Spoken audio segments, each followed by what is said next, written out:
Assalamualaikum warahmatullahi wabarakatuh. Terima kasih sudah mengklik video ini. Kembali lagi di channel Teacher NW. Nah, seperti janji aku kemarin di video kemarin sebelumnya, kita akan membahas mengenai looping. Tapi di sini sebelum kita membahas mengenai looping, perbedaan output atau output menggunakan looping dengan tidak menggunakan looping, dengan dikombinasikan dengan penggunaan tipe array. Nah, kemarin mungkin saya sempat menyentil atau memperlihatkan saya mengklik kotak kecil yang tertuliskan array. Nah, di sini kita akan lebih membahas apa sih itu array dan bagaimana jadinya kalau array ini kita kombinasikan atau kita gunakan pakai looping gitu.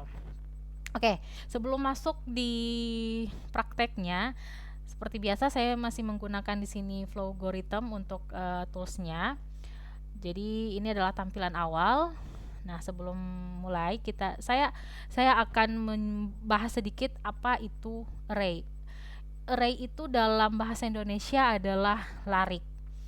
Nah, si larik ini merupakan tipe data yang terstruktur dan dapat menyimpan banyak data hanya dengan satu nama saja atau satu nama variabel ya maksudnya, dan menempati tempat memori yang berurutan serta tipe data yang sama juga. Jadi intinya si larik atau si array ini dia bisa menyimpan banyak data hanya dengan satu nama dan tipe data yang sama. Misalnya contoh, kita menggunakan variabel n dan tipe data misalnya integer atau real. Nah, pada saat kita mencentang atau menggunakan array ini, ingin menggunakan array, maka kita centang, di samping itu kan ada kayak kotak size array size. Nah, di situ adalah bisa kita gunakan berapa data di situ. Jadi terserah mau 1 sampai sekian ribu boleh. Jadi kalau di video kali ini saya akan mencontohkan hanya 3 saja. Jadi itu ya. Kalian harus ingat si array itu merupakan tipe data yang bisa menyimpan banyak data dengan hanya satu nama dan satu variabel saja. Jadi tidak perlu ada variabel, misalnya tadi ya n, misalnya kita ingin menggunakan 5 data misalnya atau 3 data. Tidak perlu ada n1, n2, n3 sampai seterusnya. Hanya satu nama saja atau satu variabel saja n. Tipe datanya juga hanya satu, integer atau real misalnya. Terserah mau pakai tipe datanya apa. Nah, daripada lagi bingung-bingung, langsung saja kita mempraktekkan bagaimana penerapan array pada aplikasi Flowgorithm ini.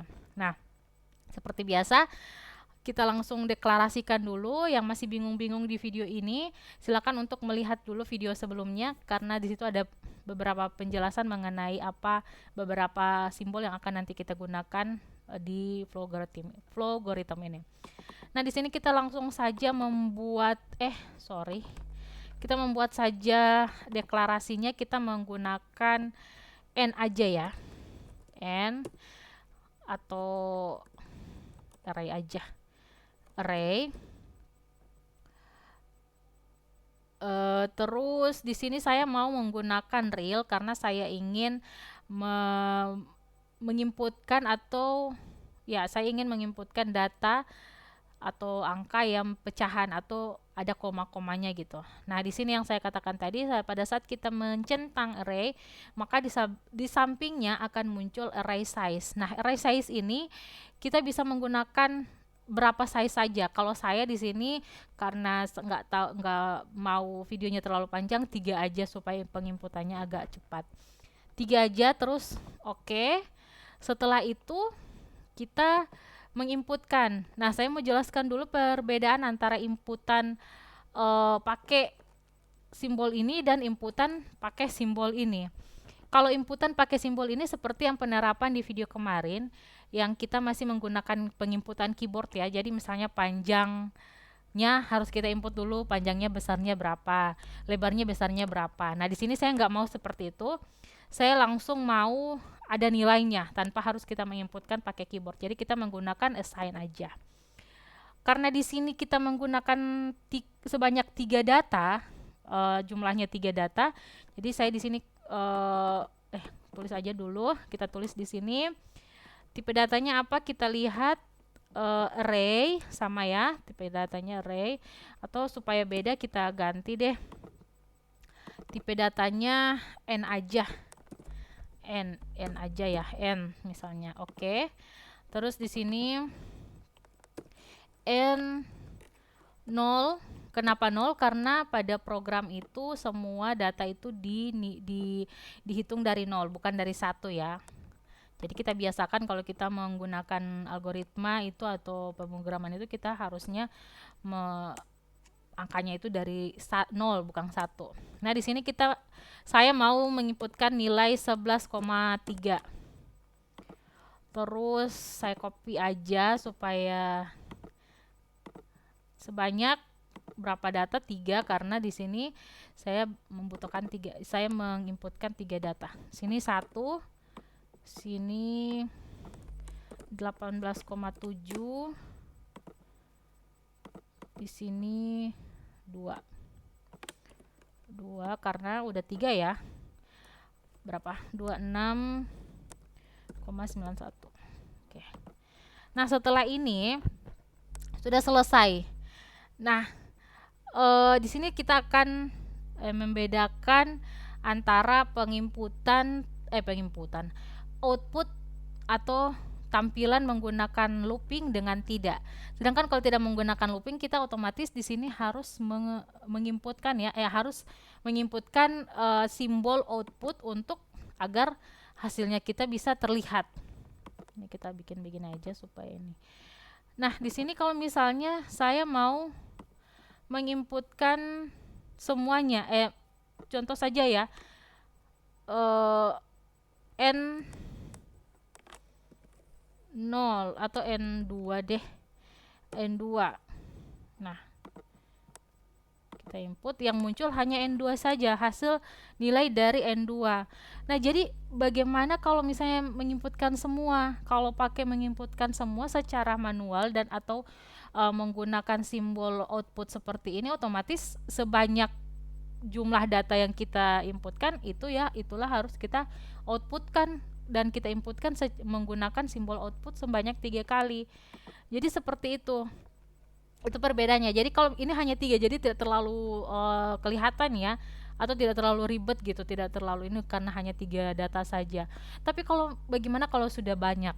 Jadi kita menggunakan looping saja. Nah, sekarang sudah masuk di pembahasan looping. Tadi array-nya sudah, sekarang looping. Karena kita sudah menggunakan simbol looping lagi, looping for ya, looping for, maka kita harus mendeklarasikannya terlebih dahulu seperti kita mendeklarasikan nilai array yang terlihat pada layar kalian. Nah, kita mendeklarasikannya agar dia kenal nih, nanti akan ada transaksi lagi, atau akan ada perhitungan, atau akan ada ya transaksi ya lagi di setelah pembacaan si nilai array ini. Nah, deklarasinya di sini kita menggunakan variabelnya untuk pengenalan si pengulangan for tadi. Kita pakai apa saja? Loop ya. Looping gitu. Nama variabelnya looping, integer aja, terus kita ambil di looping for, kita akan pakai looping for. Di sini kita tulis nama variabelnya apa tadi? Kita menggunakan looping loop. Di sini start 0 seperti ini ya.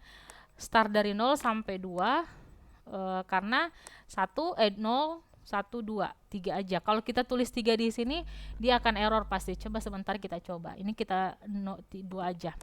Oke, kemudian di sinilah. Nah, terakhirnya langsung ini nih, hanya 1 simbol output saja yang kita gunakan, tidak sebanyak 3 seperti yang tadi. Di sini kita tuliskan n, di mana nilai dari array ini variabelnya n ya, itu kita akan munculkan dengan menggunakan looping gitu kira-kira. Oke. kita jalankan. Nah, itu kan langsung muncul nih tanpa harus kita menggunakan simbol output secara berurutan atau bersamaan gitu. Jadi seperti itu ya, perbedaan kita menggunakan looping dengan tidak. Oh ya, kalau di sini kan logikanya seperti ini. Mungkin yang masih bingung, di sini maksudnya n ini adalah nilai, dia akan memanggil nilai array yang variabelnya adalah n, dan di looping atau akan ditampilkan sebanyak data sebanyak 2 kali atau sebanyak data yang sudah diinputkan. Coba kita di sini karena kebetulan tiga ya, pas kebetulan nih pas aja 3. Coba kita taruh di sini 1 aja. Berarti hanya 2 data yang akan ditampilkan. Nah, kita lihat. Nah, hanya data N0 dan N1 gitu. Paham ya? Jadi itu adalah perbedaan antara kita menggunakan looping dengan kita menggunakan output manual gitu. Outputnya jadi kalau misalnya ada 3 data, maka 3 data dituliskan diinsertkan simbol outputnya sampai 3 gitu. Sedangkan kalau kita pakai looping, dia akan mengulangi sebanyak data yang kita panggil seperti ini ya. N karena 3 data N di sini adalah nilai array yang simbolnya atau variabelnya kita namakan n, sedangkan looping ini adalah kerja dari ini loopingnya itu sendiri. Nah, itu aja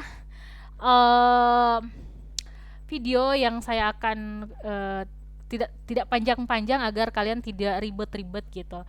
Jadi kalian kalau masih bingung atau masih banyak pertanyaan di otak, silakan untuk komen di kolom komentar. Insya Allah kalau berkesempatan saya akan balas satu persatu. Mungkin itu aja dari video ini, udah 2 kali ya yang saya akan tampilkan. Insya Allah pekan depan jangan ngejanji ya. Insya Allah kalau saya punya waktu, saya akan mengupload lagi dengan case atau studi kasus yang berbeda.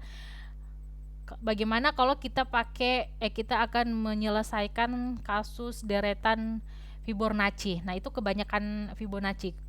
Banyak sekali nih referensi-referensi untuk menyelesaikan deretan Fibonacci menggunakan logaritma. Nah, saya pribadi insya Allah nanti kalau saya punya waktu lagi, saya akan buatkan deretan Fibonacci. Semoga video kali ini kalian pahami. Kalaupun tidak pahami, silakan untuk di komen di bawah, dan saya terbuka lebar jika kalian tidak mengerti dengan video saya, bisa mencari referensi-referensi lain selain dari video saya. Terima kasih sudah menonton sampai akhir. Semoga bermanfaat, dan jika kalian rasa ini bermanfaat, maka silakan untuk di-share dan di-like. Dan jika kalau tidak suka, silakan untuk di-unlike dan kalau kalian ingin tahu dan mau tahu lagi apa yang nanti saya akan bagikan di channel ini, silakan untuk di-subscribe.